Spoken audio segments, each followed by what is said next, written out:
Restez debout si vous le voulez pendant que nous courbons la tête pour un mot de prière. Cher Père Céleste, nous sommes reconnaissants ce soir de cette nouvelle occasion de venir présenter ce glorieux, merveilleux évangile de Jésus-Christ. Nous te remercions parce qu'il est encore le même hier, aujourd'hui et éternellement. Nous te remercions pour ces gens qui sont rassemblés ici en cette période de temps froid et qui sont encore dans une grande attente. Ils regardent, ils croient que quelque chose d'extraordinaire va nous être donné de la part de Dieu. Nous venons avec cette espérance-là, Seigneur, à chaque réunion. Nous te remercions pour les services d'avant hier soir au tabernacle. Nous te remercions pour les services d'hier soir ici et pour le service d'aujourd'hui au tabernacle. Maintenant, nous sommes dans l'expectative de ce que tu auras pour nous ce soir. Père, nous savons que toute personne qui est capable de bouger les mains pourrait tourner les pages de la Bible, mais il n'y en a qu'un qui puisse la faire vivre et la rendre réelle, c'est toi. Et Père, nous attendons à ce que tu fasses cela ce soir. Bénis-nous de toutes les manières. Nos cœurs sont tellement remplis de joie alors que nous voyons approcher le moment où nous allons le rencontrer face à face, celui que nous avons aimé et pour qui nous avons vécu pendant toutes ces années. Beaucoup de nouveaux convertis, Seigneur, ont été faits. D'après ce que j'ai compris, une grande foule, 40 ou 50 personnes doivent se faire baptiser en ton nom demain matin, par suite du service d'hier soir. Oh Dieu, s'il te plaît, continue, nous t'en prions, jusqu'à ce que chaque semence prédestinée de Dieu ait vu la lumière de l'Évangile et soit entrée dans la bergerie. Nous te demandons de nous cacher ce soir derrière la parole. Rends-nous aveugles aux choses du monde et laisse-nous voir Jésus. Qu'il y ait une expérience de la montagne de la transfiguration parmi nous ce soir, de sorte que nous voyons personne si ce n'est Jésus seul. Nous le demandons en son nom et pour sa gloire, et comme confirmation de son évangile. Amen. Vous pouvez vous asseoir.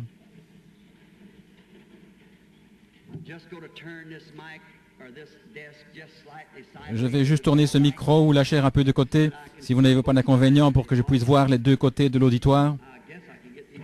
Je dois pouvoir remettre en place les micros qu'il y a ici. Très bien, juste un instant.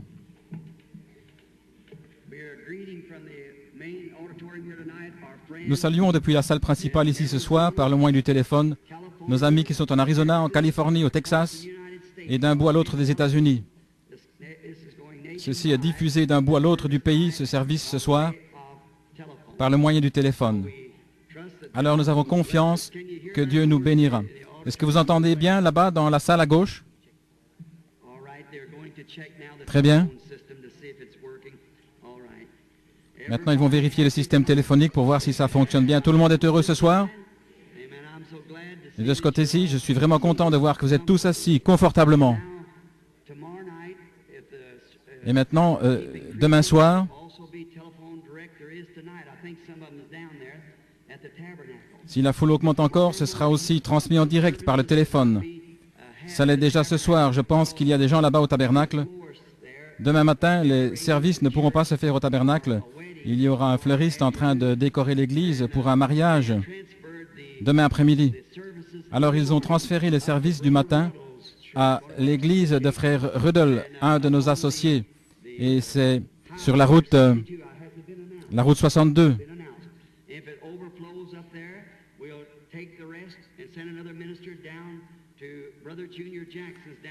Et s'il n'y a pas assez de place pour tout le monde là-bas, nous prendrons 2 qui restent et nous enverrons un autre ministre chez frère Junior Jackson à Clarksville. La raison pour laquelle nous faisons cela chez frère Rudel,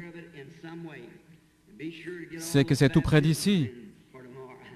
Et nous avons pensé que vous pourriez trouver le lieu plus facilement. Alors nous allons arranger quelque chose d'une façon ou d'une autre. Et bien nous assurer de faire tous ces baptêmes demain. Et maintenant, demain soir, je n'aime jamais annoncer à l'avance le sujet d'une prédication, mais un soir, pendant le service, un jour, je voudrais parler sur le sujet de qui est ce Melchisédek. En effet, c'est un sujet dont je pense que nous vivons au temps de ces révélations, et c'est la question qui s'est posée tout au long de l'âge. Qui est cet homme? Et je crois que Dieu a la réponse, qui il était. Certains ont dit un sacerdoce, d'autres un roi, mais tant qu'il y a une question, il doit y avoir une réponse à cette question. une réponse qui est la bonne. Il ne peut pas y avoir une question sans qu'il y ait d'abord une réponse. Maintenant, nous avons confiance que Dieu nous donnera une bénédiction de sa parole ce soir alors que nous la lirons. Billy m'a demandé de vous dire que vous aviez vraiment bien collaboré avec les gens ici, les préposés au stationnement, la police et tout. Continuez, c'est très très bien. Nous espérons voir le moment peut-être dans un avenir proche où nous pourrions peut-être apporter la tente ici en ville et la monter ici au stade de baseball, où nous pourrions rester pendant quelque temps, peut-être un réveil de 3 ou 4 semaines, continuel. Ici, on vient à peine de faire connaissance qu'il faut déjà se dire au revoir et repartir. Mais j'aimerais venir lors d'un voyage pour un long séjour, un moment où vous pourriez rester et qu'on ne soit pas obligé de s'arrêter au bout d'un soir ou deux, mais qu'on puisse vraiment rester enseigner jour et le jour et le soir continuellement. Peut-être que quelqu'un rentrera à la maison, nourrir les poulets ou traire les vaches et reviendra la semaine d'après pour continuer avec le service. J'aime ça. Alors, que le Seigneur soit avec vous. Maintenant, avant de partir, peut-être dimanche matin ou dimanche soir, ou à un moment donné, l'un de ces services, je sais que vous êtes tous dans l'attente d'entendre le message sur la vérité concernant mariage et divorce, ce qui est l'un des grands problèmes du jour. Et aussi sûr que je suis devant vous, je crois que la réponse correcte se trouve dans la parole de Dieu. Et c'est pour ça, je crois, que j'avais promis de revenir.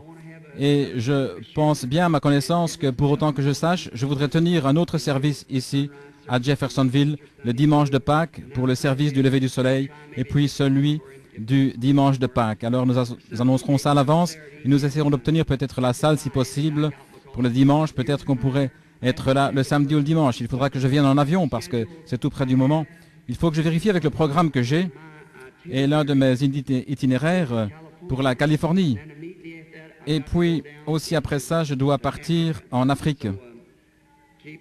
Alors, gardez le contact et priez pour nous. Maintenant, ce soir, je voudrais attirer votre attention sur un passage de la parole de Dieu qui se trouve au chapitre 4 de Saint Luc.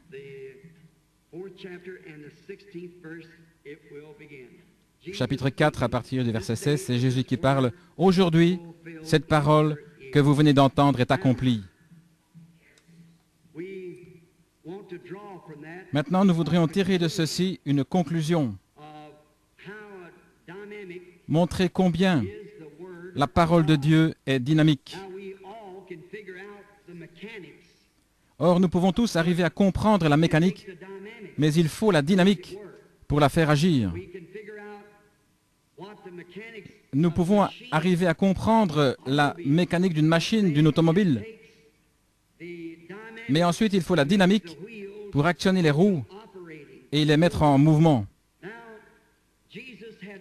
Là, Jésus était retourné à Nazareth, où il avait été élevé. Un peu plus loin dans les Écritures ici, nous voyons qu'il disait « Nous avons appris que tu as fait telle et telle chose à Capernaum. Maintenant, que nous te voyons faire ça ici, dans ta patrie. » Jésus a dit « Un prophète n'est pas honoré dans sa patrie. » Et évidemment, ça, c'est le lieu où vous avez été élevé, là où les gens vous connaissent. Et là-bas, il avait un mauvais nom dès le départ, parce qu'il était né sans père terrestre. Il disait de lui qu'il était un enfant illégitime, qu'en fait Marie était enceinte avant qu'elle se soit mariée officiellement avec Joseph. Mais ce n'est pas vrai, nous savons qu'il n'en est pas ainsi. Et ce passage de l'Écriture, ce qui m'a amené à poser les yeux dessus, c'est quelque chose qui est arrivé tout récemment à Phoenix, en Arizona. C'était le dernier jour de service où je devais parler à la Convention internationale des hommes d'affaires du plein évangile. Et pendant cette convention, il y avait un visiteur. C'était un évêque catholique des rites chaldéens de l'Église catholique apostolique, le révérendissime Jean S. Stanley, OSD. Il est l'archevêque métropolitain des États-Unis dans l'Église catholique. Ceci enfin, ceci ici, c'est sa carte et son adresse.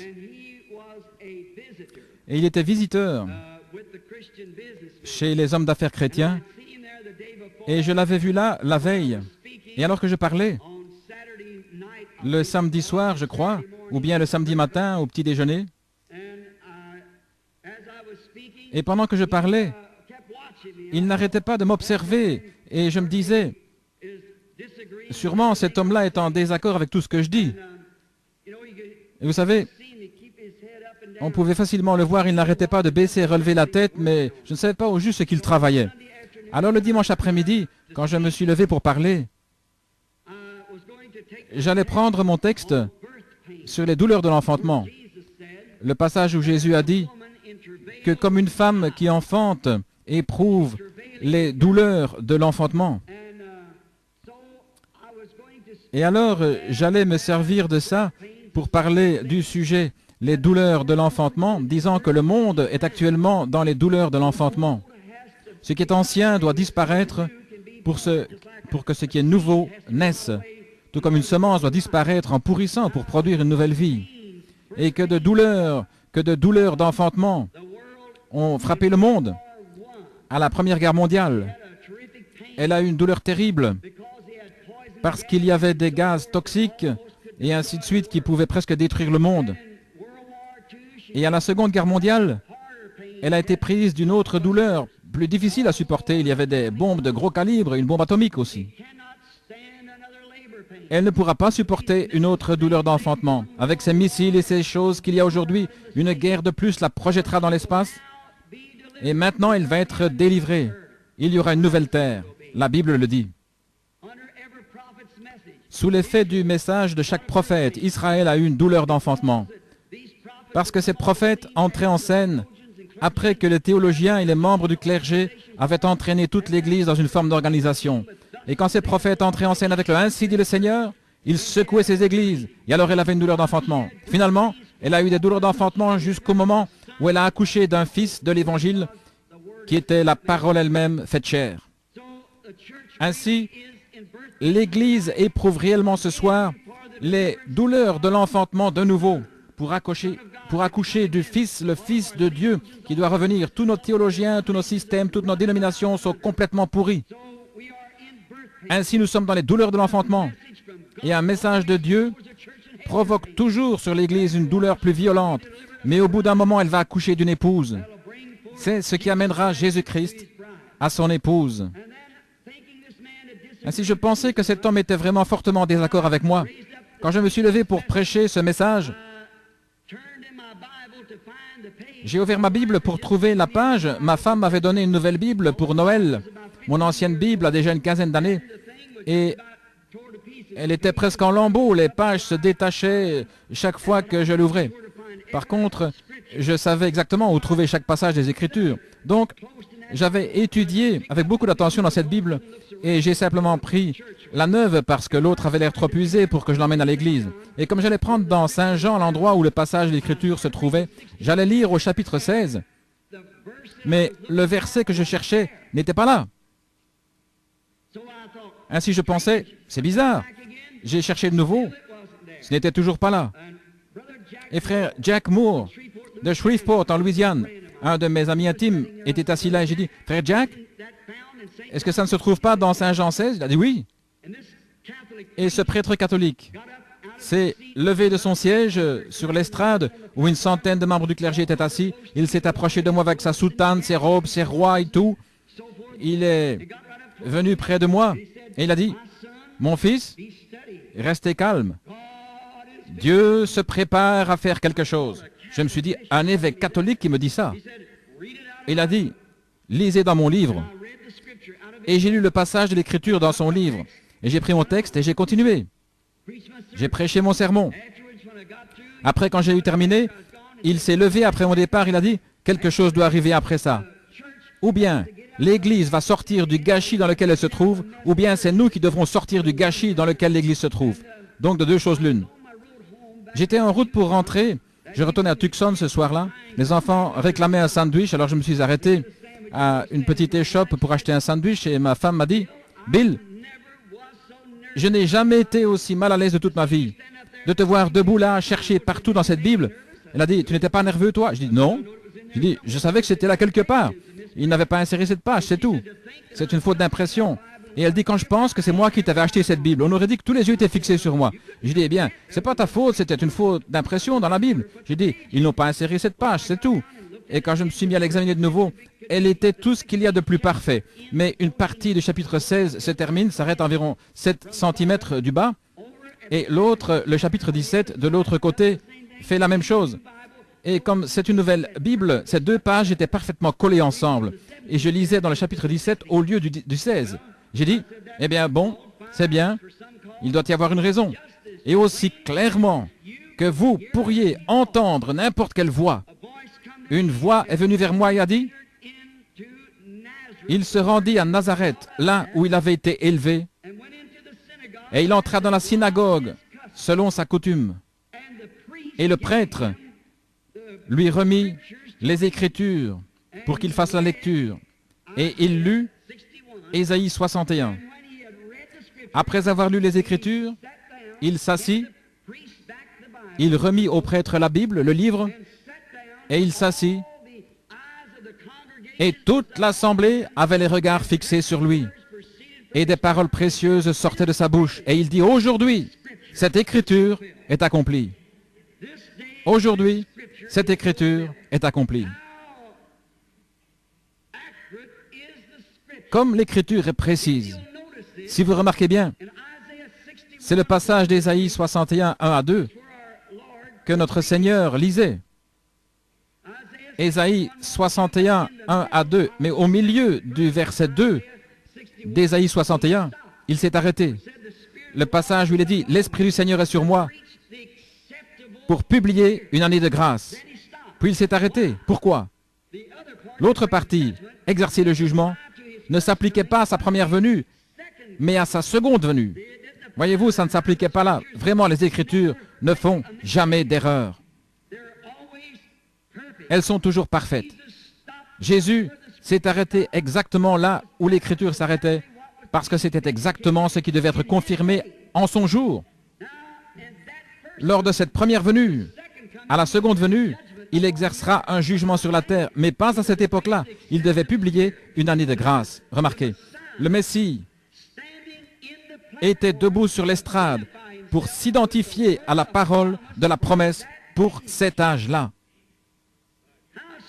Comme c'est étrange, le Messie se tenait là, debout devant l'Église, et considérait ces précieuses paroles pour publier une année de grâce. L'année de grâce, nous le savons tous, comme lecteurs de la Bible, c'était l'année du jubilé. C'était quand tous les esclaves et tous les prisonniers, ceux qui avaient été faits prisonniers, et ils avaient dû donner un fils pour payer une dette, ou une fille pour payer une dette, et ils étaient en esclavage. Peu importe depuis combien de temps ils étaient en esclavage, ou combien de temps ils étaient censés y rester, quand arrivait l'année du jubilé, lorsque la trompette sonnait, tout homme pouvait s'en aller libre s'il le voulait. Vous étiez libre, vous n'étiez plus esclave. Par contre, si vous vouliez demeurer esclave, alors on devait vous conduire au temple, vous faire approcher du poteau du temple, et là il prenait un poinçon et perçait votre oreille. Après quoi, vous deviez servir ce maître de corvée jusqu'à la fin de vos jours. Quel exemple parfait de l'évangile de Jésus-Christ. Quand il est prêché, le temps de grâce, le temps du jubilé, n'importe qui, peu importe qui vous êtes, votre couleur, la dénomination dont vous faites partie, combien vous êtes enfoncé dans le péché ou ce qui ne va pas, vous pouvez partir libre quand vous entendez sonner la trompette de l'Évangile. Vous êtes libre, mais si vous tournez le dos au message et que vous refusez de l'écouter, remarquez, on vous perçait l'oreille avec un poinçon. Autrement dit, vous avez franchi la ligne qui sépare la grâce du jugement. Et vous n'entendrez plus jamais l'Évangile. Vous n'irez jamais plus loin. Vous devrez être esclave du système dans lequel vous êtes jusqu'à la fin de vos jours, si vous refusez d'écouter l'année de grâce. Or, l'autre partie, là, comme je l'ai dit, il n'avait pas à répondre à cela. En effet, c'est ce Messie qui doit venir maintenant. C'est à ce moment qu'il va exercer le jugement.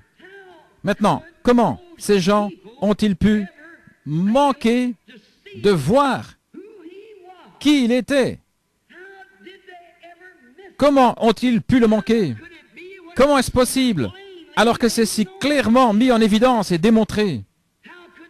Comment est-il possible qu'il n'ait pas vu? Quelle parole, pensez-y. Aujourd'hui, cette écriture est accomplie devant vos yeux. Qui l'a dit? Dieu lui-même, qui est l'interprète de sa propre parole. Aujourd'hui, cette écriture est accomplie. Le Messie lui-même, qui se tenait en présence de l'assemblée, qui lisait une parole de la Bible, se rapportant lui-même, et qui disait ensuite, aujourd'hui, cette écriture est accomplie. Et là encore, ils ont manqué de le voir. Quelle tragédie! Mais c'est arrivé. C'est arrivé bien souvent. Comment est-ce que ça a pu arriver? Bien sûr, comme c'était arrivé les autres fois, du fait de croire une interprétation d'homme de la parole. C'était à cause de ça. Ces croyants de cette époque-là, soi-disant croyants, acceptaient l'interprétation que le sacrificateur avait donnée au sujet de l'Écriture. Par conséquent, comme Jésus n'était pas dans leur rang du tout, ni dans aucune de leurs associations, il avait été excommunié de leur compagnie. Et par conséquent, ils ne pouvaient pas l'identifier à eux parce qu'il était différent d'eux. La personne de Jésus-Christ était tellement unique que personne n'aurait dû manquer de voir que c'était le Fils de Dieu, parce qu'il était l'identification parfaite de l'Écriture qui avait été écrite à son sujet. Voilà la façon dont on reconnaît tout chrétien, quand sa vie s'identifie avec les choses mêmes que le chrétien est censé faire. Qu'il ait pu se tenir là et dire, « Aujourd'hui, cette écriture est accomplie, juste devant vos yeux. » C'était tellement frappant, tellement clair, et pourtant ces gens ont mal compris. Pourquoi?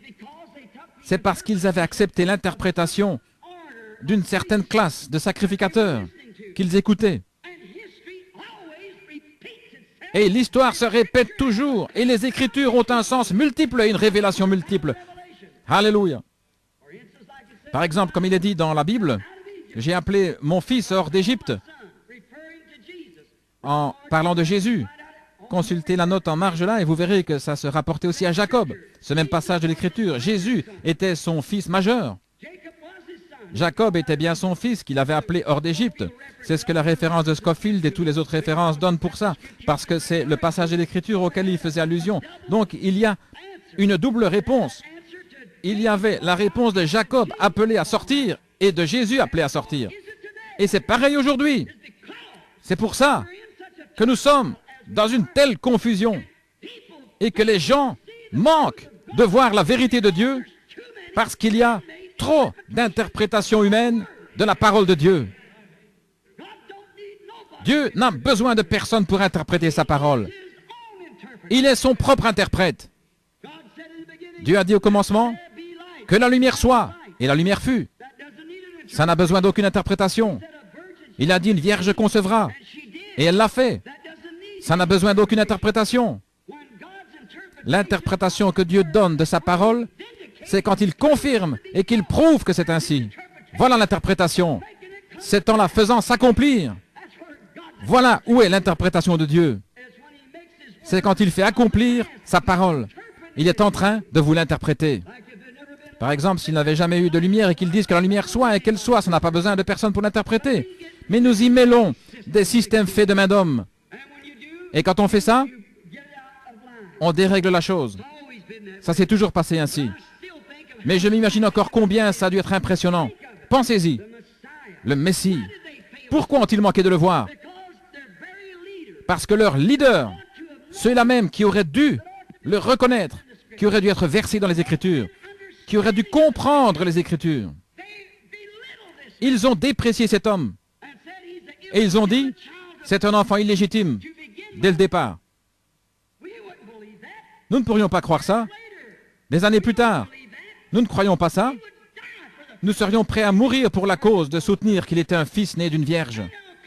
Et il viendra un jour où les choses mêmes que nous voyons Jéhovah accomplir aujourd'hui, les hommes des âges à venir, s'il y en a, mourront pour la chose même dont nous sommes en train de parler aujourd'hui. Vous serez obligés de le faire quand la marque de la bête sera appliquée et que vous n'aurez pas l'autorisation de prêcher l'Évangile comme ceci. Quand la grande union des églises se fera, ce qui est en train de se mettre en place maintenant pour former l'Église mondiale, vous devrez sceller votre témoignage avec votre propre vie. Vous devez le croire maintenant. Si ces sacrificateurs qu'il avait condamnés pouvaient ressusciter, ils ne le condamneraient pas. Mais vous dites, si j'avais été là, moi, j'aurais fait telle et telle chose. Eh bien, ça, ce n'était pas dans votre âge, mais ceci, c'est votre âge. C'est maintenant le moment. Et vous dites, eh bien, s'il était ici, la Bible dit qu'il est le même, hier, aujourd'hui, éternellement. Le même. Donc, il est ici. Mais il est ici alors que le monde a été civilisé, qu'il est devenu plus important, plus instruit. Il est ici sous la forme de l'esprit. Et ils ne peuvent pas tuer ou mettre à mort. Il est mort une fois, il ne peut plus mourir. Il devait être fait chair pour que Dieu soit mis à mort dans la chair à cause du péché. Mais cette fois-ci, il ne pourra plus jamais mourir. C'est le Saint-Esprit. Comment s'imaginer qu'il lui reprochait ces choses-là? Une autre chose, c'est qu'il refusait de se joindre à leur rang. Alors voyez-vous, ça aussi, ça faisait de lui un mauvais sujet. Il refusait d'adhérer à leurs organisations. Il refusait d'adhérer à leur sacerdoce. Il ne voulait rien à faire dans ces choses-là. Et puis en plus de tout ça, il cherchait à démolir ce qu'ils avaient construit. Il est entré dans le temple. Nous disons de lui que c'était un homme doux. Il l'était. Mais souvent, nous ne comprenons pas bien ce que ça veut dire la douceur. Il était un homme de compassion. Et pourtant, parfois, nous ne comprenons pas ce qu'est la compassion. Ce n'est pas de la sympathie humaine, ce qu'est de la compassion, mais la compassion, c'est de faire la volonté de Dieu. Il est passé par la piscine de Bethesda, la porte. Des gens étaient couchés là, des foules de gens. Les foules, c'est un nombre indéterminé. Mais des foules de gens étaient couchés là, des estropiés, des aveugles, des boiteux, des paralytiques. Et il avait de la compassion pour les gens, toujours. Et il est allé à une seule personne. Quelqu'un qui n'était ni estropié, aveugle, boiteux ou paralytique. Peut-être qu'il souffrait de la prostate. Peut-être qu'il avait une petite infirmité qui traînait. Ça faisait 38 ans qu'il avait ça. Ça n'allait pas l'affecter, ça n'allait pas le tuer. Il était couché sur une paillasse et il a dit, « Veux-tu être guéri ?» Et cet homme a dit, « Je n'ai personne pour me jeter dans l'eau, mais pendant que j'y vais, eh bien, quelqu'un passe avant moi. » Voyez-vous, il marchait, il voyait, il se déplaçait. Seulement, il était faible, c'est tout. Et Jésus lui a dit, « Lève-toi, prends ton lit et va dans ta maison. » Et Jésus a été interrogé là-dessus. En effet, vous vous rappelez l'Écriture? Ça n'a rien d'étonnant. S'il venait à Jeffersonville ce soir et qu'il faisait un geste comme celui-là, encore là, il ferait parler de lui. Mais souvenez-vous, il est venu pour accomplir une seule chose, c'était la volonté de Dieu. C'est dans Jean 105, 19 que vous trouverez la réponse. Il a dit, en vérité, je vous le dis, le Fils ne peut rien faire de lui-même, mais ce qu'il voit faire au Père, voilà ce que fait le Fils. Or, ils auraient dû savoir que c'était la confirmation même de la prophétie de Moïse, car l'Éternel votre Dieu suscitera un prophète comme moi. Avez-vous remarqué quand il a vu cet homme, il a dit, Jésus savait qu'il était dans cet état depuis de nombreuses années. Voyez-vous comme il était prophète. Il a vu cet homme dans cet état. Il est allé là et il s'est frayé un chemin en contournant ces gens. Il s'est mélangé à la foule jusqu'à ce qu'il ait trouvé l'homme en question. Il est passé à côté des estropiés, des boiteux, des aveugles, des paralytiques. Et pourtant, c'était un homme plein de compassion. Mais la compassion, c'est de faire la volonté de Dieu. Alors, nous le retrouvons, puisqu'il refusait de s'associer avec eux, qu'il ne voulait avoir rien à faire dans leur rang. Alors, c'était un indésirable. Il ne voulait rien. Et depuis ça, un jour, il est entré dans le temple. Un homme est entré là et il a trouvé la maison de Dieu à peu près aussi contaminée qu'elle l'est aujourd'hui. Ils achetaient, vendaient, changeaient la monnaie et il a renversé les tables où se trouvait la monnaie. Il a pris les cordes, il les a tressées, il a chassé les changeurs du temple à coups de fouet. Il les a regardés d'un regard furieux. Il a dit, Alléluia. La maison de mon Père est une maison de prière. Mais vous, vous en avez fait une caverne de voleurs. Et par vos traditions, vous avez annulé le commandement de Dieu. Oh, est-ce qu'une bande de gens comme ça pourrait jamais croire en lui? Non, monsieur, ils étaient tellement vautrés comme des cochons dans la boue de la société, dans la souillure de l'époque, qu'ils étaient embourbés dans le carcan ecclésiastique, à un point tel qu'ils ne pouvaient pas ressentir les vibrations de la puissance du Dieu Tout-Puissant. Ce n'est pas étonnant qu'une petite femme ait pu toucher son vêtement et être guérie, alors qu'un soldat ivre a pu lui cracher au visage sans ressentir aucune vertu. Ça dépend de votre approche. Ça dépend de ce que vous cherchez. Quand vous allez à l'église, ça dépend de ce que vous cherchez. Maintenant, nous le voyons debout là. Sans doute que les gens avaient déjà été mis en garde. Les sacrificateurs avaient mis en garde. Bon, il viendra ici le sabbat prochain. Et quand il viendra, ne l'écoutez surtout pas. Bon, vous pouvez bien venir vous asseoir, mais ne prêtez aucune attention à ce qu'il dira parce qu'il ne fait pas partie de notre groupe. C'est un indésirable. Il n'a pas de carte d'association. Il n'a même pas de document d'une organisation avec lui. Il n'a rien de tout ça. Qu'est-ce qu'il est? Une espèce de renégat qui est né là-bas d'une naissance illégitime dans la maison d'un charpentier et dont la mère l'a conçu avant qu'il soit marié. Et ils ont essayé de le camoufler en disant que c'était quelque chose de surnaturel. Nous savons que quand le Messie viendra, il descendra des corridors du ciel, il ira voir notre souverain sacrificateur, il dira « Me voici, Caïphe !» Mais nous constatons que ce n'est pas comme ça qu'il a fait, parce que ce n'était pas écrit dans la parole. C'est une tradition faite de main d'homme qui les a amenés à croire ça. La parole a dit qu'il viendrait exactement comme il est venu. Et il était là en train de lire la parole. Et il a dit, aujourd'hui, cette écriture est accomplie sous vos yeux. Et à nouveau, ils ont manqué de le voir, de le reconnaître. Comme dans tous les autres âges. Noé aurait pu dire la même chose le jour où il est entré dans l'arche et que la porte s'est fermée. Moïse aurait pu ouvrir cette fenêtre au sommet de l'arche, promener son regard dehors sur l'assemblée. Souvenez-vous, Dieu avait fermé la porte. Et il aurait pu dire, aujourd'hui, cette écriture est accomplie sous vos yeux. Mais à ce moment-là, c'était trop tard pour eux. Il avait prêché pendant 120 ans pour essayer de les faire entrer dans ce bateau qu'il avait construit en leur disant, l'écriture avait dit, ainsi dit le Seigneur, il va pleuvoir. Seulement, ils avaient attendu trop longtemps. Mais Noé aurait aisément pu dire, en ce jour même, aujourd'hui, l'écriture est accomplie. Moïse, le jour même où la colonne de feu est descendue sur le mont Sinaï et a attesté son témoignage. Moïse aurait pu dire, aujourd'hui, cette écriture est accomplie. Moïse, vous le savez, était un homme appelé de Dieu, un prophète. Et au moment de son appel, comme il était prophète, il devait avoir une expérience surnaturelle. Pour être prophète, il devait rencontrer Dieu face à face et parler avec lui. Et autre chose, ce qu'il disait devait s'accomplir, sinon personne ne l'aurait cru. Alors aucun homme n'a le droit de se donner ce titre-là avant d'avoir parlé face à face avec Dieu, dans un désert où il a rencontré Dieu lui-même. Et tous les athées du monde ne pourraient pas l'en dissuader par leurs explications. Il était là. Il sait que c'est arrivé. Tout chrétien devrait avoir cette expérience avant de dire quoi que ce soit au sujet d'être un chrétien. Votre propre expérience. Je parlais à mon neveu il y a quelque temps, un jeune catholique qui disait « Oncle Bill, j'ai couru à droite, à gauche. Je suis allé partout en essayant de trouver quelque chose. » Toutes les nuits, avant que cette série de réunions commence, il a pleuré. La nuit, il a eu des songes qu'il entrait ici en courant à l'hôtel, là où l'on prêchait. Et il confessait qu'il avait eu tort. J'ai dit, Melvin, peu importe où tu essaieras d'aller, à combien d'églises tu adhéreras, combien de je vous salue Marie, tu diras, et combien de bénédictions tu recevras d'un homme, il faut que tu naisses de nouveau de l'Esprit de Dieu. C'est la seule chose qui satisfera le cœur humain. Je sais qu'on a un substitut aujourd'hui de la nouvelle naissance. Il suffit de serrer la main des prédicateurs, de mettre votre nom sur le registre. Mais mes amis, ça c'est un dogme. Ce n'est pas une vérité biblique. Si c'en était une dans les Actes des Apôtres au chapitre 2, voici ce qu'on lirait. Lorsque le jour de la Pentecôte arriva, le pasteur sortit et serra la main des gens.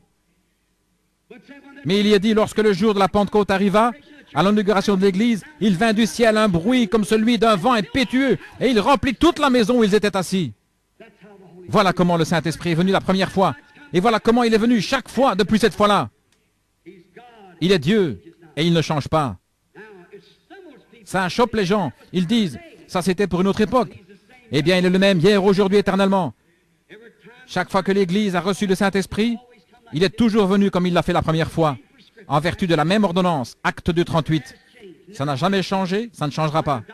C'est comme l'ordonnance d'un médecin pour une maladie. Il va rédiger une ordonnance pour une maladie. Le médecin, vous l'apportez à un pharmacien charlatan et il met trop d'antidotes là-dedans. C'est tellement faible que ça ne vous fera aucun bien. S'il met trop de poison là-dedans, ça vous tuera. Elle doit être rédigée selon la prescription du médecin. Et l'ordonnance du médecin sur la manière de recevoir le Saint-Esprit nous a été donnée par le docteur Simon-Pierre au jour de la Pentecôte. Je vais vous donner une ordonnance. Repentez-vous chacun de vous et soyez baptisés au nom du Seigneur Jésus-Christ pour la rémission des péchés et vous recevrez le don du Saint-Esprit. Car l'ordonnance est pour ceux qui sont au loin et en aussi grand nombre que le Seigneur notre Dieu les appellera. L'ordonnance éternelle. Moïse a eu cette expérience. Il est descendu là-bas dans le pays et il s'est mis à dire aux gens, « J'ai rencontré une colonne de feu. Elle était dans un buisson ardent et il m'a chargé de vous parler. Je suis celui qui suis. Va, je serai avec toi. Saisis le bâton dans ta main et lève-le sur l'Égypte. Tout ce que tu demanderas sera fait. » Eh bien, probablement qu'un sacrificateur a dû dire, « Quel non-sens !» Mais quand ils ont vu la réalité même de cela s'accomplir, ils n'ont pas pu résister plus longtemps. Ils savaient qu'il était envoyé de Dieu. Alors, si Moïse affirmait avoir vu cela et qu'il rendait témoignage que c'était la vérité, alors Dieu est obligé, si c'est bien la vérité, d'identifier, de confirmer que la parole de cet homme est la vérité. C'est vrai. Si Jésus-Christ s'est tenu là et qu'il a lu ce jour-là, aujourd'hui, cette parole est accomplie devant vous, Dieu est obligé d'exécuter cette parole. Nous nous tenons ici ce soir et nous disons que Jésus-Christ est le même, hier, aujourd'hui, éternellement. Dieu est obligé de prouver qu'il en est bien ainsi, parce que c'est sa parole. Or, qu'est-ce que ça produit? Il faut avoir la foi, y croire. Il faut avoir la foi, croire sa parole, croire qu'elle est bien la vérité. Remarquez ce qui est arrivé quand Moïse a fait sortir les enfants et tous ceux qui l'ont suivi. Ceux qui n'ont pas suivi sont restés en Égypte. Mais ceux qui ont suivi Moïse, quand ils sont sortis de la mer Rouge et qu'ils sont arrivés dans le désert, Dieu est descendu sur le mont Sinaï. Cette colonne de feu a embrasé toute la montagne. Et de là, une voix a parlé. Et Dieu a donné les 10 commandements. Moïse aurait pu s'avancer vers les gens et dire, « Aujourd'hui, l'écriture dont je vous avais parlé, moi qui suis son prophète, s'accomplit aujourd'hui. Aujourd'hui, je vous avais dit que Dieu m'avait rencontré là-bas dans un buisson ardent, dans une colonne de feu, et qu'il avait dit ceci, « Ceci sera un signe, tu ramèneras ces gens ici même, dans ce lieu, de nouveau. » Et voilà, Dieu, dans cette même colonne de feu, dans laquelle je vous avais dit qu'il était, se tient là sur la montagne. Aujourd'hui, cette prophétie est accomplie. Il est ici pour confirmer que les choses que je vous ai dites sont la vérité. Oh Dieu, donne-nous plus d'hommes comme celui-là, qui soient honnêtes et sincères et qui disent la vérité, de sorte que le Dieu Tout-Puissant puisse confirmer que sa parole est toujours la vérité. Il est encore le même, hier, aujourd'hui, éternellement. Pourquoi est-ce qu'il ne ferait pas? Il a promis de le faire. Josué aurait bien pu dire la même chose. Le jour où il est revenu à Kadesh-Barnéa, là où ils étaient parvenus dans leur trajet dans le désert, ils doutaient que le pays soit le genre de pays que Dieu avait dit qu'il serait. Mais Dieu leur avait dit que c'était un bon pays, que c'était un pays où coulait le lait et le miel. Et Josué et Caleb étaient les 2 seuls qui le croyaient, alors qu'ils étaient partis avec les 10 autres. Quand ils sont revenus, ils avaient la preuve. Ils avaient une grappe de raisin qui ne pouvait être portée que par 2 hommes forts. Josué et Caleb auraient pu se tenir là et dire, « Aujourd'hui, cette écriture est accomplie. Voici l'évidence que c'est un bon pays. » Bien sûr. Pourquoi? Voilà la preuve que c'est un bon pays. Où avez-vous déjà trouvé des choses comme ça en Égypte? Là-bas, il n'y a pas d'endroit pareil.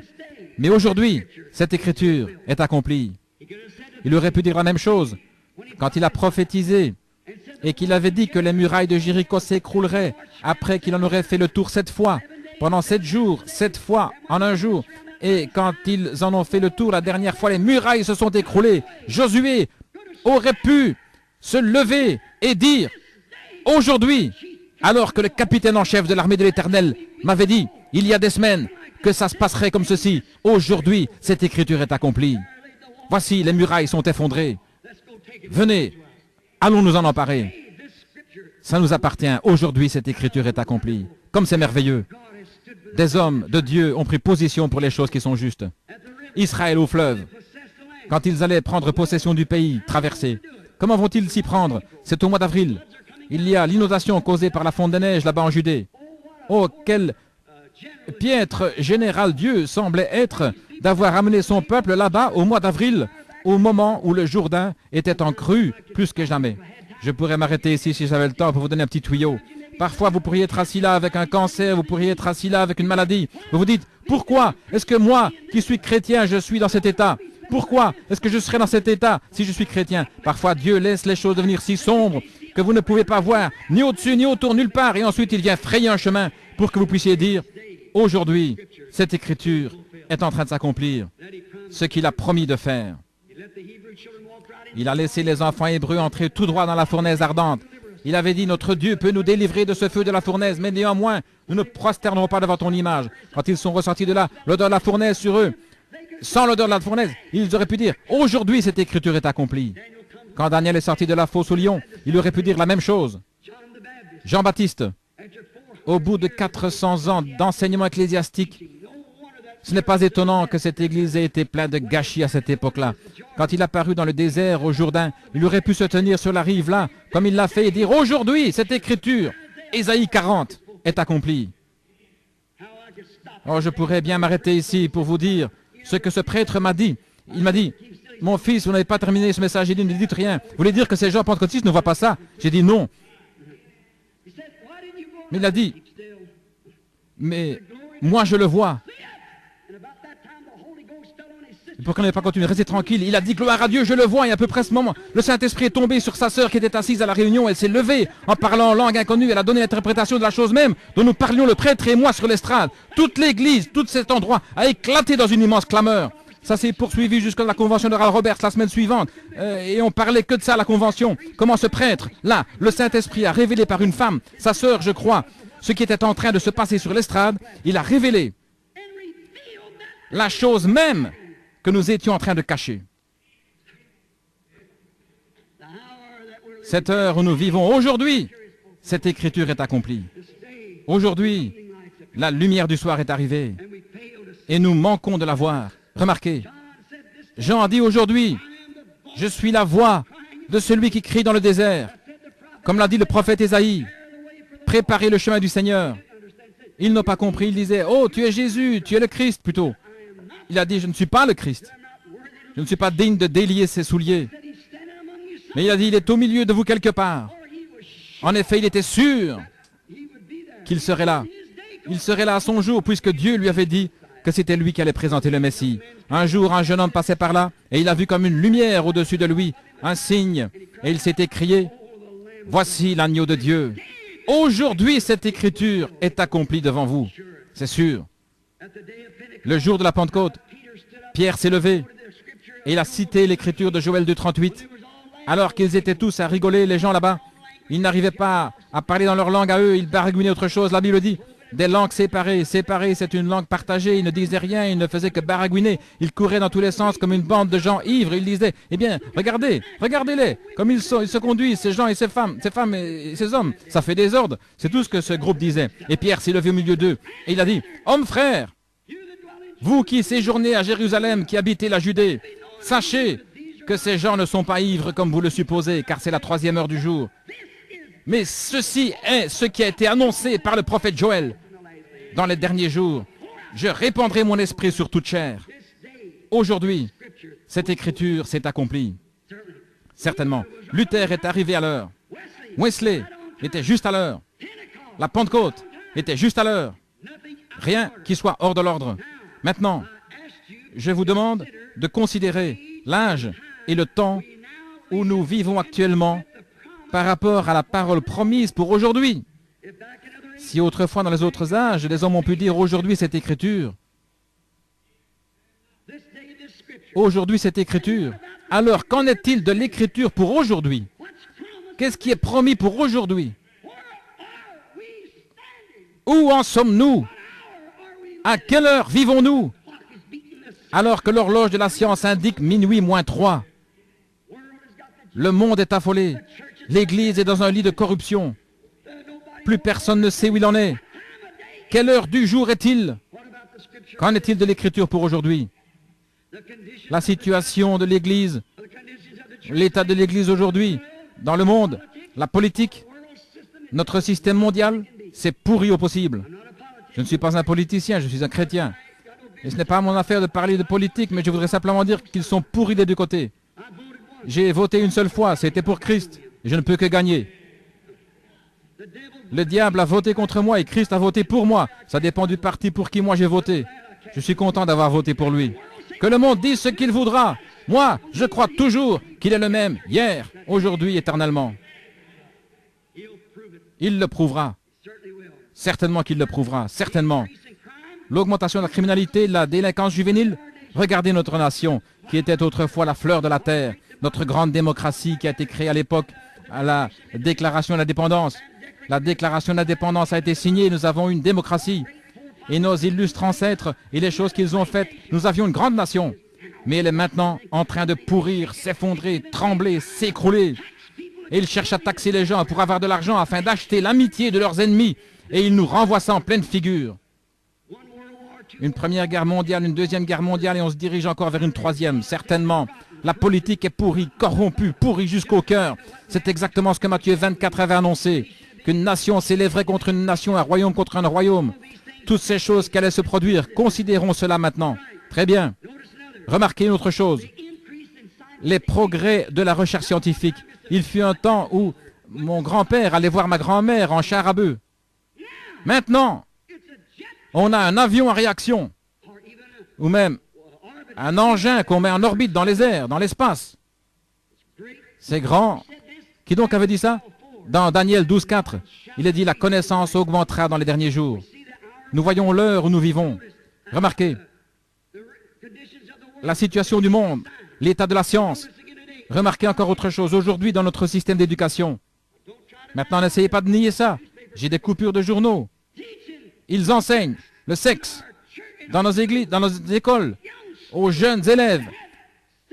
Avoir des relations sexuelles les uns avec les autres pour voir s'ils pourront vivre en couple dans le monde. Oui, monsieur. Et que dire de notre clergé? Ce soir, j'ai un article de journal à Los Angeles, en Californie. Un groupe de membres du clergé, des baptistes, des presbytériens, des ministres, ont fait venir une bande d'homosexuels et ils ont eu des relations homosexuelles avec eux en disant qu'ils essayaient de les gagner à Dieu. Alors que c'est l'une des malédictions de l'heure, des sodomites. Et même les policiers les ont arrêtés. Alors où en sommes-nous? Notre système tout entier est tombé en pourriture. J'ai vu qu'il y a une augmentation de l'homosexualité aux États-Unis, 20 ou 30% de plus que l'an passé. Pensez-y, des hommes qui vivent avec des hommes, tout comme ils le faisaient à Sodome. L'augmentation de la criminalité, de la délinquance juvénile. À quelle heure vivons-nous? Aujourd'hui, cette parole de prophétie est accomplie. Le monde religieux, l'Église elle-même, l'Église appelée à sortir, ce que nous appelons l'Église appelée à sortir, le dernier âge de l'Église, l'âge de l'Église pentecôtiste. Où en est-il? Il est dans Laodicée, comme le dit l'Écriture. Aujourd'hui, ils ont levé les barrières. Leurs femmes sont à moitié habillées. Leurs hommes, c'est affreux. Certains d'entre eux qui sont mariés 3 ou 4 fois font partie du conseil des diacres et tout. Et ils sont relâchés et laissent entrer la corruption parce qu'ils ont tenu conseil et ils se sont ralliés au monde. Et aujourd'hui, ils ont les meilleurs bâtiments qu'ils aient jamais eus. Quelque part, l'une d'entre elles est en train de construire une salle de 50 millions de dollars. 50 millions de dollars, des pentecôtistes. Autrefois, ils étaient là au coin, il y a 25 ans de ça, à battre du tambourin. Ils disaient, nous, parce que l'Écriture dit dans Apocalypse 3 que tu es riche, que tu dis, je suis riche, je suis assise en reine, je n'ai besoin de rien, et tu ne sais pas que tu es malheureuse, misérable, pauvre, nue, aveugle, et tu ne le sais pas. Aujourd'hui, cette Écriture est accomplie sous vos yeux. Amen. Amen, ça veut dire qu'il en soit ainsi. Je ne me dis pas Amen à moi-même, mais je veux dire par là que je crois que c'est la vérité. Aujourd'hui, cette Écriture est accomplie. L'Église pentecôtiste est dans un état de Laodicée. Oh, ils sautent, ils crient et ils s'emballent encore pendant qu'il y a de la musique. Et quand il n'y a plus de musique ou de la musique beatnik, comme certains d'entre eux jouent, et qu'ils appellent ça le christianisme, et quand ça s'arrête, toute la gloire est partie. Si c'est une vraie louange qui vient de Dieu, il n'y a pas assez de sifflet ni assez de puissance dans ce monde pour l'arrêter. Quand ça vient réellement de Dieu, ce qu'il faut, ce n'est pas de la musique entraînante. Ce qu'il faut, c'est que l'Esprit de Dieu descende. C'est tout ce qu'il faut. Il y a longtemps qu'ils ont oublié cela parce qu'ils ont classé le don du Saint-Esprit, le parler en langue, comme signe initial. J'ai entendu des démons et des démons et des sorciers parler en langue. Le Saint-Esprit, c'est la parole de Dieu en vous qui s'identifie en acceptant cette parole. En dehors de ça, ça ne peut pas être le Saint-Esprit. Si on dit que c'est le Saint-Esprit et qu'on renie une seule parole, cette Bible, ça ne peut pas être le Saint-Esprit. C'est ça l'évidence, si vous croyez ou pas. Remarquez, un autre grand signe. Les Juifs sont dans leur patrie, leur propre pays, leur propre monnaie. Ils sont membres des Nations Unies. Ils ont leur propre armée. Ils ont tout. Ils sont dans leur patrie. Et Jésus a dit, apprenez la parabole du figuier. Voilà qu'ils sont rentrés là-bas dans leur pays. Aujourd'hui, cette écriture est accomplie. Les Juifs dans leur patrie. Aujourd'hui, cette écriture est accomplie. L'âge de l'église de Laodicée. Aujourd'hui, cette écriture, Matthieu 24, est accomplie. Le monde est dans un état de corruption, tout, nation contre nation. Des tremblements de terre en divers lieux. De violents tourbillons qui s'abattent, qui secouent les nations et tout. De grands désastres partout. Aujourd'hui, cette écriture est accomplie. Donc, nous avons vu l'état du monde. Nous voyons où en est l'église normale, l'organisation, la dénomination. Nous voyons où elles en sont. Nous voyons où sont les nations. Et nous voyons qu'aujourd'hui, ces promesses sont accomplies. Maintenant, mais en ce jour, il doit y avoir une super semence royale d'Abraham. C'est exactement ce qu'elle allait être. Elle allait être une épouse royale pour le fils royal promis. Comme je le disais hier soir, ce ne sera pas une semence naturelle, ce sera une semence spirituelle. Une épouse spirituelle doit être suscitée qui sera la semence royale de la foi royale du fils royal d'Abraham. Elle doit entrer en scène dans les derniers jours, en son temps et en son lieu. C'est une promesse qui lui a été donnée. Selon Malachie 4, un passage de l'Écriture, un message doit venir qui secouera le cœur des gens pour les ramener directement au Père apostolique. Quelqu'un doit entrer en scène, quelqu'un avec la puissance d'Élie, qui entrera en scène, un homme du désert, qui paraîtra et qui aura un message qui ramènera tout droit à la parole de nouveau. C'est l'heure où nous vivons. Alors considérez maintenant, je vous le demande en cette heure, à vous ici les gens de Jeffersonville, en 1933, la lumière surnaturelle qui est descendue là-bas sur la rivière le jour où je baptisais 500 personnes au nom de Jésus-Christ, alors que j'étais un jeune homme d'une vingtaine d'années. Qu'est-ce qu'elle a dit, Jeffersonville? Qu'est-ce qui se trouvait là, au pied de la Spring Street, alors que le courrier journal et, je crois, le Louisville Herald, qui a publié un article là-dessus, se fut transmis à la presse associée jusqu'au Canada. Le docteur Livell a découpé ça dans le journal tout là-bas au Canada en 1933. Pendant que je baptisais la 17e personne, avec ce témoin au-dessus de moi. Et vous connaissez le reste de l'histoire. Pendant que j'étais là en train de baptiser la 17e personne, une lumière est descendue du ciel. Elle brillait là au-dessus comme une étoile tombée du ciel. Une voix a dit, comme Jean-Baptiste a été envoyé comme précurseur de la première venue de Christ, ton message sera le précurseur de sa seconde venue dans le monde entier. Aujourd'hui, cette écriture est accomplie.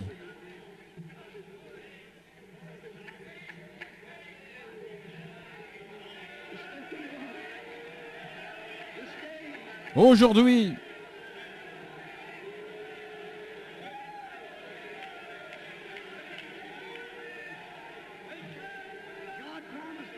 Dieu l'avait promis.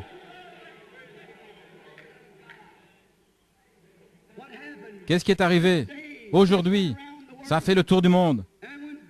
Et lorsque Dieu est venu là-bas et qu'il a dit, quand j'étais un petit garçon dans un buisson ardent ou un buisson là-bas embrasé par une colonne de feu ici chez les Wadden, le long de Utica Pike, je transportais de l'eau là-bas de la grange jusqu'à l'Alambic, vous savez, c'est la vérité. Il a dit, ne fume jamais, ne bois jamais, ne souille jamais ton corps, car tu auras une œuvre à accomplir quand tu seras plus âgé. Je l'atteste, c'est la vérité, je l'ai bien vu.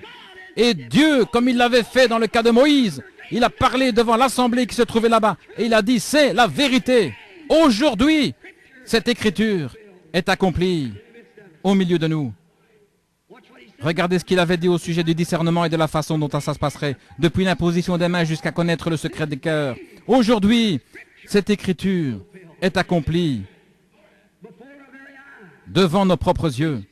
Ces promesses qui avaient été faites. Remarquez, toutes ces promesses avait été confirmé et accompli par le Dieu de la promesse. Regardez, il est accroché à Washington, D.C. Ce soir, la photo de l'ange du Seigneur. George Lacey, le chef du service des empreintes digitales et documents du FBI pour le gouvernement des États-Unis, il l'a examiné à Houston, au Texas, et il a dit « C'est le seul être surnaturel qui ait jamais été photographié dans le monde entier. Il est bien placé pour le savoir. C'est le meilleur au monde. » Remarquez, elle est accrochée là-bas, comme quoi c'est bien la vérité. La même colonne de feu qui conduisait Israël autrefois dans le désert, elle conduit aujourd'hui. C'est le même genre de message. Sortez d'Égypte. Gloire à Dieu. Aujourd'hui, cette écriture est accomplie. Vous savez quel a été le message, ce qu'il a dit. Considérez la vision de Tucson il y a 3 ans, quand j'étais ici dans la rue, alors que 5 ans auparavant, il avait dit « Le jour où la ville plantera un jalon devant ce portail, dirige-toi vers l'ouest. » Les gens de mon tabernacle qui sont ici sont au courant de cette fois-là. C'est vrai. Le jour où M. Goins et les autres étaient là, ils ont planté ce jalon. J'ai dit à ma femme, il y a quelque chose à ce sujet. Il a dit, qu'est-ce que c'est? Je suis entré, j'étais voir dans mon petit carnet. Et c'était là, le lendemain matin à 10 heures, assis dans ma chambre, là, vers 10 heures. L'ange du Seigneur est descendu. Il a dit, va à Tucson. Tu seras au nord-est de Tucson. Et il y aura un rassemblement de 7 anges qui vont venir, qui vont secouer toute la terre autour de toi.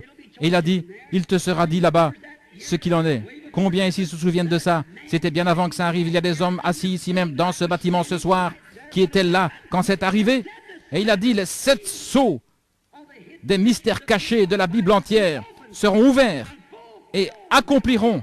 Apocalypse 10, où il est dit que c'est pendant le message du 7e ange que ces choses s'accompliraient. Aujourd'hui, cette écriture est accomplie devant nos yeux. Aujourd'hui, cette écriture est accomplie. L'année passée, nous étions au même endroit. Monsieur Woods ici et moi, nous montions la colline. Il s'affligeait parce que sa femme était malade. Le Saint-Esprit a dit, ramasse une pierre qui se trouve là. Lance-la en l'air. Quand elle retombera, dis, ainsi dit le Seigneur.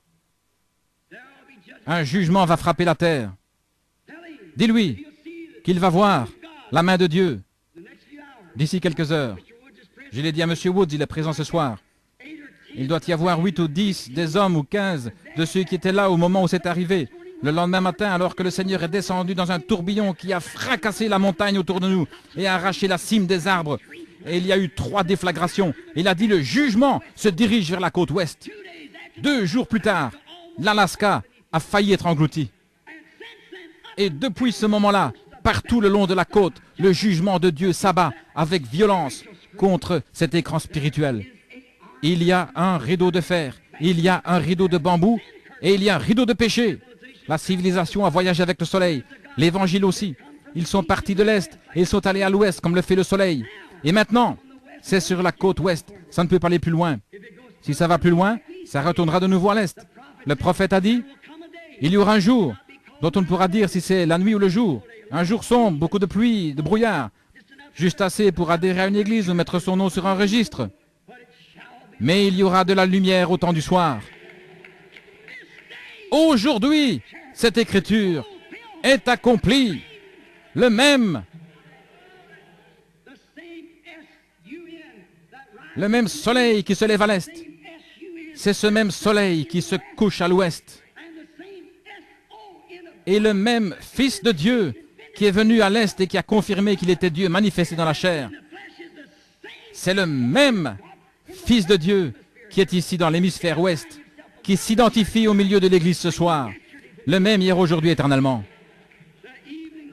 La lumière du soir du Fils est venue. Aujourd'hui, cette écriture est accomplie devant nous. Où en sommes-nous en cet âge abrahamique? Où en sommes-nous en cette grande époque où nous sommes, cette grandeur où nous vivons? Toutes les visions se sont accomplies. Et que dire de la fois où un jeune ministre de nos amis d'une église sœur associée, Junior Jackson, est venu en vitesse nous voir un soir où j'étais là-bas. Il a dit, frère Branham, j'ai eu un songe qui me tracasse. J'ai vu tous les frères rassemblés sur une colline. Il a dit, sur cette colline, vous étiez en train de nous enseigner, en vous référant à des lettres qui étaient inscrites. On aurait dit des lettres que le temps avait gravées dans le roc. Quand vous avez terminé, que tout fut terminé, vous nous avez dit, approchez-vous, nous sommes tous rassemblés. et vous avez tendu le bras quelque part et pris comme un genre de pied de biche. Vous avez donné des coups et vous avez ouvert le sommet de cette petite pyramide. Et à ce moment-là, c'était du granit. Vous nous avez dit de regarder, regardez ceci. Et nous sommes tous mis à regarder. Et j'ai tourné la tête et j'ai remarqué que vous, vous dirigiez vers l'ouest, à toute vitesse vers le soleil couchant. Combien se souviennent de ça? Et je me suis resté là un petit moment jusqu'à ce que le Saint-Esprit révèle ce qu'il en était. J'ai dit la Bible entière, toutes ces choses qui ont été révélées à l'homme à travers la justification, la sanctification et le baptême du Saint-Esprit, le baptême au nom de Jésus, et toutes ces choses ont été révélées. Mais il y a des secrets qui sont cachés à l'intérieur, parce que la Bible est scellée de cette sceau.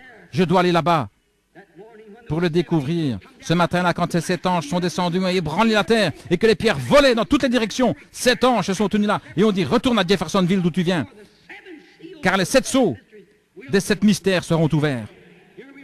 Nous en sommes là aujourd'hui. Nous comprenons la semence du serpent. Dans quelques jours, si Dieu le veut, nous allons comprendre avec exactitude ce qu'il en est de mariage et divorce et toutes ces choses que Dieu a dévoilées, chaque sceau, les mystères depuis la fondation du monde. Et nous nous sommes réjouis de la présence de ces bénédictions.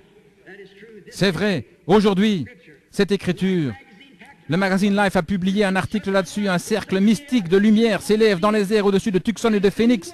De la même manière que je vous l'avais annoncé presque un an avant que ça arrive. Comment ce serait? Et que ce serait comme un triangle. La photo est accrochée dans l'église là-bas. Vous qui vous êtes procuré ce magazine, vous l'avez. Voilà, c'était là, exactement. Ils ont dit qu'elle fait 43 km de haut sur 50 km de large. Ils ne comprennent toujours pas ce qui s'est passé. Elle est apparue mystérieusement, il a disparu mystérieusement. Frère Fred Sobman, frère Gene Norman et moi, nous nous tenions là. 3 témoins. C'est une attestation comme ceux qui l'avaient amené au sommet de la montagne, Pierre, Jacques et Jean, pour rendre témoignage. Nous nous sommes tenus là à regarder. Et nous l'avons vu se produire. Le voilà suspendu dans le ciel, tellement loin qu'il n'y a aucune humidité, aucune vapeur, rien pour former du brouillard. Comment est-ce que ça aurait pu se retrouver là? C'était les anges de Dieu qui sont retournés après leur message. Aujourd'hui, cette prophétie a été accomplie au milieu de nous. Aujourd'hui, cette écriture a été accomplie. Regardez bien. 7 sceaux ont été ouverts. Le tourbillon s'est dirigé vers la côte ouest. Maintenant, ne le manquez pas comme ils l'ont fait autrefois. Maintenant, fixons notre attention un peu plus près de notre jour. Que dit l'Écriture pour aujourd'hui? Et à propos du temps où nous vivons, c'est Jésus qui parle. Je n'aurai pas le temps de les prendre tous, mais je voudrais prendre celui-ci avant de terminer. Jésus a dit dans Saint Luc, au chapitre 17, verset 30, Jésus-Christ lui-même, la parole, croyez-vous ça? Jésus-Christ lui-même, la parole faite chair, a parlé et a dit ce que serait la parole au temps de la fin, quel serait le signe de la fin du monde. Il leur a dit qu'une nation s'élèverait contre une nation. D'autre part, il a dit, comme il arriva au jour de Sodome, arrivera de même au jour où le Fils de l'homme sera révélé. Or, quand Jésus est venu sur la terre, il est venu en portant 3 noms de fils. Fils de l'homme, qui est un prophète, fils de Dieu et fils de David. Maintenant, il a vécu ici sur terre. Il n'a jamais dit qu'il était le fils de Dieu. Il a dit, je suis le fils de l'homme. Jéhovah lui-même a appelé Ézéchiel et les prophètes des fils de l'homme. En effet, il devait venir pour accomplir l'écriture en tant que prophète. Moïse avait dit, l'Éternel votre Dieu suscitera un prophète comme moi. C'est pour ça qu'il ne pouvait pas être le fils de Dieu là, parce qu'il était le fils de l'homme. La parole est venue au prophète, et il était la parole dans sa plénitude. Le fils de l'homme, le prophète majeur, non pas le prophète majeur, mais le prophète Dieu. La plénitude de la divinité était corporellement en lui. Donc il était le fils de l'homme. Maintenant, pendant 2000 ans, il s'est fait connaître à nous en tant que fils de Dieu, esprit. Et dans le millénium, il sera fils de David sur le trône. Ça, nous le savons tous qui croyons les Écritures. Or, Jésus a dit, juste à la fin de cet âge de l'Église où nous vivons, que le Fils de l'homme serait de nouveau révélé de la même manière que ce qui s'est passé comme ce qui était arrivé à Sodome. Observez historiquement comment il a exposé ça. Il a dit ce qui arriva premièrement au jour de Noé, alors qu'ils mangeaient, buvaient, se mariaient leur fille. Ensuite, il est venu en dernier au Fils de l'homme, à Sodome. En effet, là-bas, il traitait avec les Juifs. Ici, à Sodome, il traite avec les nations. Là-bas, il les a tous engloutis dans l'eau pendant le jugement. Ici, dans le cas des nations, il les a tous brûlés au jour de Sodome. C'est vrai, le monde des nations a brûlé là-bas. Et il en sera de même quand le Fils de l'homme se révélera. Ce ne sera plus de l'eau, mais ce sera du feu cette fois.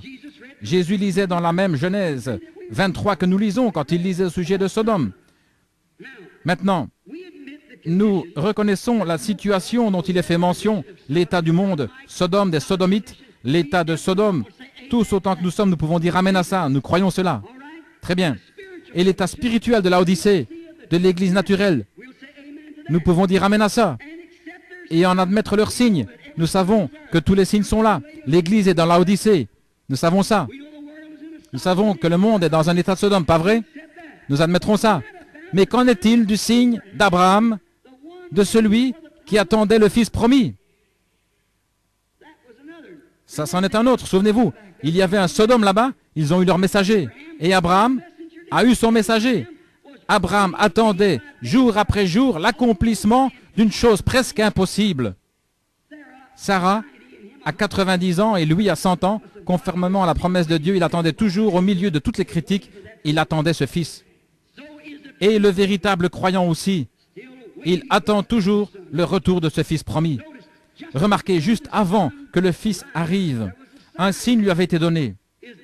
Le signe du fils qui doit venir ne doit-il pas être révélé à la semence royale d'Abraham, qui attend le fils royal, comme il l'a été à notre père Abraham pour le fils naturel? Pas vrai? Jésus l'a dit dans Saint Luc 17:30. Avant que ce temps-là arrive, que le Fils de l'homme se révélerait, comme il l'avait fait au jour de Sodome, avant la destruction de Sodome. Maintenant, nous attendons un signe. Considérons maintenant la situation de ce temps-là telle qu'elle était à Sodome. Remarquez, ils avaient tous sombré dans un état sodomite, le monde. Je pense qu'un cinéaste a réalisé un film il n'y a pas longtemps. J'ai eu l'occasion de le voir. C'était Sodome. Si jamais vous le voyez et qu'on n'en présente pas d'autres avec celui-là, allez le voir. C'est certainement une bonne image des États-Unis aujourd'hui. Hollywood, très précisément. Même genre d'habillement et toutes les autres choses qu'il faisait à cette époque. De grandes beuveries et tout le reste, une secte de gens religieux, soi-disant religieux. Remarquez, et Sodome avait un témoin. C'était un homme qui s'appelait Lot, qui était tout simplement un neveu d'Abraham. Or, Abraham n'est pas descendu dans Sodome, ni lui ni son groupe. Il avait un grand groupe avec lui, assez nombreux pour vaincre une douzaine de rois et leur armée. Donc, il avait un grand groupe avec lui, et il était assis là sous un chêne. Un jour où tout allait mal pour lui, personne ne voulait avoir de contact avec lui, mais il s'accrochait toujours à cette promesse. Soyez très attentifs là, avant de terminer. Pendant qu'il était assis là, 3 hommes sont venus en marchant vers lui. 2 d'entre eux sont descendus dans Sodome et leur ont prêché l'évangile pour qu'ils sortent de là. Lot, pas vrai? Mais il y en a un qui est resté avec Abraham. Remarquez, celui qui est resté avec Abraham, c'était Dieu lui-même. Les 2 autres, c'étaient des anges messagers. Or là-bas à Sodome, ils n'ont pas fait de miracle, ils les ont seulement frappés d'aveuglement. Et la prédication de l'Évangile frappe toujours d'aveuglement. Maintenant, regardez le cadre dans lequel se situe cette époque. Il y a une église naturelle. C'est toujours en 3, comme je le disais hier soir, que Dieu est représenté. Il y avait les Sodomites, les Lotistes et les Abrahamistes. Le monde est dans la même situation ce soir. C'est exactement là qu'il se situe. Permettez-moi de demander quelque chose. Regardez le cadre dans lequel se situe ceci. Maintenant, Abraham a appelé cet homme qui parlait Elohim. Le mot hébreu Elohim signifie celui qui est entièrement suffisant. Celui qui est l'éternel. Elohim. Dieu lui-même. Au commencement, Genèse 1 dit, au commencement Dieu. Prenez le mot hébreu là, ou plutôt le mot grec, au commencement Elohim créa les cieux et la terre. Et voici que dans Genèse, vers le chapitre 22, il dit encore, ou le chapitre 20, il a dit, et cet homme-là, il l'a appelé du nom d'Elohim. Pourquoi a-t-il fait ça? Dieu, représenté dans une chair humaine, qui s'est assis avec Abraham et qui a mangé un sandwich au veau, il a bu du lait et mangé du pain. Dieu lui-même, et il a disparu juste là devant Abraham. Mais il lui a donné un signe. Remarquez. Et ce signe, c'était qu'il avait le dos tourné à la tente. Et souvenez-vous, Abraham, son nom était Abram quelques jours avant ça. Et Sarah, c'était Sarai, S-A-R-A-I. Ensuite, S-A-R-A-H. Et Abraham, A-B-R-A-H-A-M, ce qui veut dire père de nation. Maintenant, soyez très attentifs là. Et nous allons voir dans quel cadre se situe l'heure où nous vivons actuellement, puisque Jésus nous a dit de nous attendre à voir ce cadre-là. Nous avons vu que tout le reste correspond bien. Maintenant, voyons ce qu'il en est de la semence royale. Quel cadre, eux, ils sont censés voir. Alors cet homme a dit, « Abraham, où est ta femme Sarah ?» Et Abraham a dit, « Elle est dans la tente, derrière toi. » Or elle, il ne l'avait jamais vue. Comment savait-il que son nom à lui était Abraham? Comment savait-il que son nom à elle était Sarah? Abraham, où est ta femme Sarah? Il a dit, elle est dans la tente derrière toi. Il a dit, un pronom personnel, je vais te visiter selon la promesse. Ta femme va avoir ce bébé. Tu m'as fait confiance. Maintenant, je vais l'accomplir. Et Sarah, qui était derrière dans la tente, a écouté, a discrètement ou à tendre l'oreille, c'est comme vous voulez, a écouté de l'intérieur de la tente. Elle a ri sous cap et elle a dit, voilà que moi, une vieille femme comme je suis, j'aurais du plaisir avec mon Seigneur, alors que lui là-bas, il est vieux aussi, il a 100 ans, alors que, eh bien, il y a bien des années que ça n'est pas arrivé. Et cet homme qui était assis là en train de manger, dans une chair humaine, qui buvait et mangeait comme un homme ordinaire, avec de la poussière sur ses vêtements, et il avait de la poussière sur ses pieds, et Abraham a lavé ça. Dieu lui-même, il a promené le regard, et il a dit, pourquoi Sarah a-t-elle ri là dans la tente en disant ceci? Il savait, il pouvait discerner les pensées de Sarah dans la tente derrière lui. Pas vrai? Maintenant, quand la semence royale d'Abraham est venue sur la terre, lui, quel signe a-t-il montré, le Fils de l'homme? Simon s'est approché de lui un jour. C'est André qui l'avait amené. Il a dit, ton nom est Simon, tu es le fils de Jonas. Voyez, cela a fait de lui un croyant. Philippe est allé chercher Nathanaël et lui a dit, viens voir un homme, celui que nous avons trouvé, Jésus de Nazareth, fils de Joseph. Il a dit, un instant là, peut-il sortir quelque chose de bon de ce fanatisme? Il a dit, viens voir. Alors quand Philippe est arrivé en présence de Jésus, avec Nathanaël, Jésus l'a regardé, il a dit, voici un Israélite en qui il n'y a point de fraude. Il a dit, Rabbi, depuis quand me connais-tu? Il a dit, avant que Philippe t'appelle quand tu étais sous l'arbre, je t'ai vu. Il a dit, Rabbi, tu es le Fils de Dieu, tu es le roi d'Israël. Quand la petite femme au puits, dans son état d'immoralité, est arrivée, dans un petit décor semblable à ceci pour puiser de l'eau, Jésus avait envoyé ses disciples pour acheter des vivres. Quand elle s'est approchée pour puiser de l'eau, il a dit, femme, apporte-moi à boire. Elle a dit, vous n'avez pas coutume de dire ce genre de choses, il y a ségrégation là. Vous les Juifs, vous n'avez rien à faire avec nous, les Samaritains. Nous n'avons rien à faire avec vous. Il a dit, mais femme, si tu savais à qui tu parles, c'est toi qui me demanderais à boire. Et je te donnerai des eaux qu'on ne vient pas puiser ici. Il a découvert quel était son état, ce qu'il en était. Il a dit, va chercher ton mari, viens ici. Il a dit, je n'ai pas de mari. Il a dit, tu as dit la vérité. Tu en as eu 5 et celui avec qui tu vis maintenant n'est pas ton mari. Il a dit, monsieur, je perçois que tu es un prophète. Nous savons, quand le Messie viendra, qu'il nous annoncera ces choses. Jésus dit, je le suis.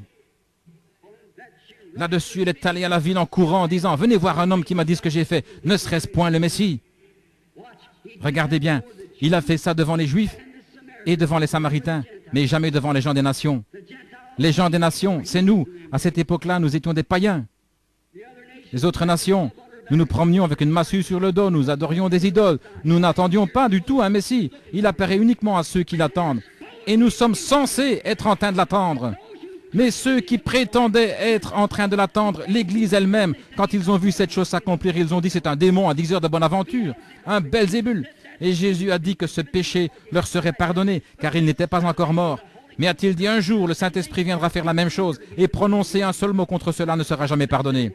Car c'est ce jour-ci où tous les éléments de la parole doivent s'enchaîner. Prononcer un seul mot contre cela ne sera jamais pardonné, ni dans ce monde, ni dans le monde à venir. C'était la semence royale d'Abraham. Et ici, cette semence royale d'Abraham, qui était venue à cause de cette identification de cet homme qui était assis là avec Abraham, il est venu pour prouver qu'il s'agissait du même Dieu.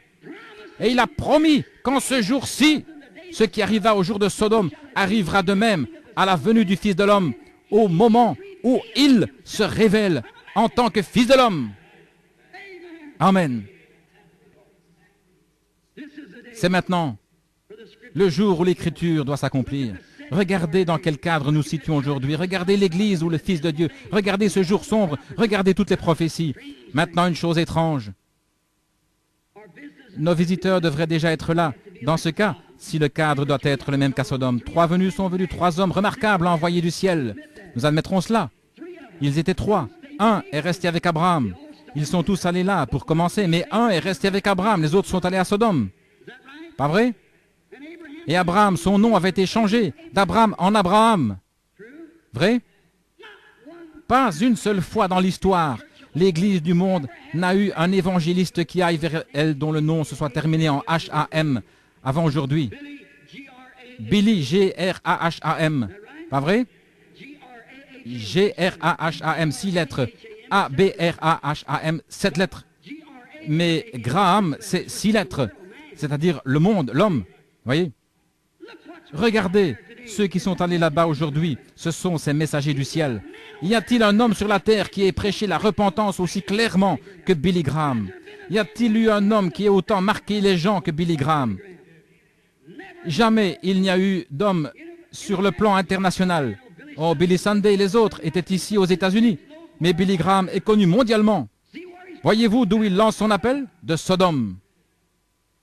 Et il y a celui qui l'accompagne là-bas, qui est avec l'église pentecôtiste, un Oral Roberts. Mais qu'en est-il du groupe des élus? Eux, quel genre de signes sont-ils censés voir? Eux, qu'est-ce qu'ils sont censés recevoir? Alléluia! Il y aura de la lumière au temps du soir. Aujourd'hui, cette écriture est accomplie. Aujourd'hui, la promesse de Dieu est accomplie. Nous savons que c'est la vérité. Il est ici ce soir, comme il l'était alors. Or, prêchez cela, comme je le disais tout à l'heure. Si vous prêchez quelque chose et que c'est la vérité de l'Évangile, alors Dieu est obligé de le confirmer. Est-ce vrai? Maintenant, s'il en est ainsi, alors que le Dieu qui a écrit la parole, que le Dieu qui a donné la prophétie, que le Dieu qui est le Dieu de la parole s'avance et prouve qu'il est toujours Dieu. Alléluia. Comme Élie était monté sur la montagne, il observait. Élisée était monté, il observait Élie. Et il a dit, je veux une double portion. Et le manteau qui était sur Élie est tombé sur Élisée. Il est descendu, il a plié cette couverture en deux, il a frappé le fleuve, il a dit, où est le Dieu d'Élie? Et la même chose qui s'était passée pour Élie s'est passée pour Élisée. Et le même évangile, la même puissance, le même Fils de l'homme qui existait hier est aujourd'hui et sera éternellement. Hébreux 13:8.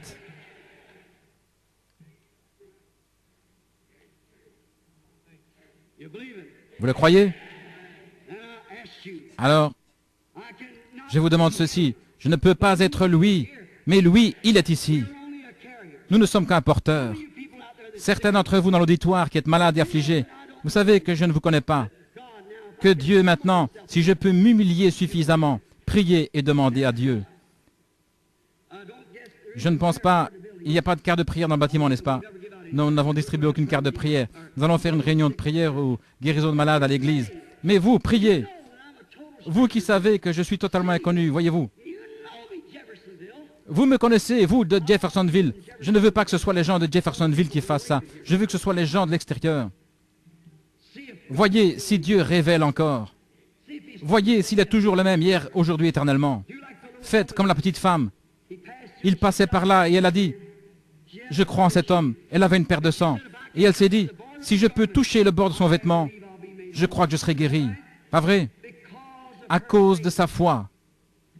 Ce jour-là, l'Écriture s'est accomplie. Il a pensé le cœur de ceux qui avaient le cœur brisé. Il a guéri les malades et les estropiés. Quand elle a touché son vêtement et qu'elle est allée s'asseoir, il s'est retourné, il a dit, qui m'a touché? Des milliers, 30 fois plus de personnes que maintenant. Il a dit, qui m'a touché? Il n'a pas juste dit ça comme ça, mais il l'a dit parce que c'était vrai. Alors il a dit, qui m'a touché? Tout de suite, il a regardé autour de lui, il a vu la petite femme à l'endroit où elle se trouvait, assise ou debout. Et il lui a dit que sa perte de sang était terminée. Ça, c'était Jésus hier. C'est lui aujourd'hui. Vous le croyez? Je ne vous connais pas, mais Dieu, oui. Mais vous avez des douleurs aux côtés qui vous dérangent. Vous Vous êtes assise là en train de prier. Est-ce que je vous suis inconnu? Nous sommes inconnus l'un à l'autre? Levez la main si c'est le cas, je ne vous connais pas. C'est cet homme ici, juste ici, au coin, ce jeune homme. Vous avez aussi mal à la gorge? C'est exact. Vous êtes en train de prier à ce sujet. Vous êtes tout nerveux à cause de quelque chose. Vous allez être obligé de quitter la convention parce que vous êtes un ministre. Vous avez des engagements dont vous devez vous occuper. C'est exact, oui. Croyez-vous que Dieu sait qui vous êtes? Révérend M. Smith, maintenant vous pouvez aller être guéri. Jésus-Christ vous a guéri. Allez à votre réunion. Votre gorge ne vous ennuiera pas.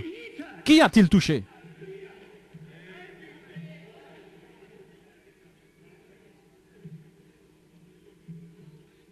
Il y a un homme assis juste ici derrière. Il souffre. Il a une tumeur au poumon gauche.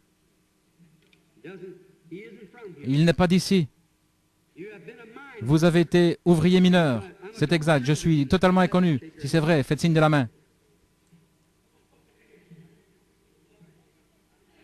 La tumeur se trouve au poumon gauche et vous devez être opéré très prochainement, c'est bien ça? Vous n'êtes pas d'ici. Vous n'êtes pas de cette ville. Vous venez de la Virginie. C'est exact. Croyez-vous que Dieu sait qui vous êtes? Monsieur Mitchell? C'est exact. Rentrez chez vous et soyez rétablis. Jésus-Christ vous guérit. Demandez à cet homme. Je ne l'ai jamais vu de ma vie. Il était assis là, en train de prier. Aujourd'hui, cette écriture. Voici une dame assise juste ici, derrière moi, comme Sarah qui était dans la tente. Elle est en train de prier pour sa fille. Levez-vous. Sa fille n'est pas ici. Elle se trouve au loin. Sa fille. Vous êtes dans le même cas que cette femme quand elle est venue à Jésus parce qu'une femme était tourmentée de diverses façons par un démon. Cette femme, cette jeune fille est possédée de démons. Elle n'est pas ici. Vous venez de Caroline du Nord. Le croyez-vous? C'est la vérité, n'est-ce pas? Madame Orders, vous pouvez rentrer chez vous. Et si vous croyez de tout votre cœur, vous trouverez votre fille comme elle l'avait trouvée quand Jésus-Christ autrefois avait dit qu'elle était guérie. Aujourd'hui, cette écriture, un signe de Sodome, un signe de la super-semence, un signe de l'Église naturelle. Aujourd'hui, cette écriture est accomplie au milieu de vous. Le croyez-vous? Voulez-vous l'accepter? Maintenant, comme votre sauveur et guérisseur, levez-vous chacun de vous et dites, j'accepte ma guérison, je l'accepte comme mon sauveur, je l'accepte comme mon roi. Chacun de vous, levez-vous. Aujourd'hui, écoutez mes amis, il a lu l'Écriture, remis la Bible au sacrificateur, et tous les gens avaient les regards fixés sur lui. Il les a regardés et a dit, aujourd'hui, cette Écriture est accomplie. J'ai lu l'Écriture avec une douzaine ou plus de preuves que nous vivons au dernier jour, la génération qui verra le retour de Jésus-Christ sur la terre. Et je vous dis ce soir de nouveau, aujourd'hui, cette Écriture est accomplie devant vous. Vous qui êtes à Tucson, vous en Californie, à New York, ceux qui sont connectés par téléphone, aujourd'hui, cette Écriture est accomplie devant vous. Réjouissons-nous et soyons dans l'allégresse, car les noces de l'agneau sont proches. Et son épouse s'est préparée. Levons les mains et donnons-lui gloire, vous tous les peuples. Que Dieu vous bénisse.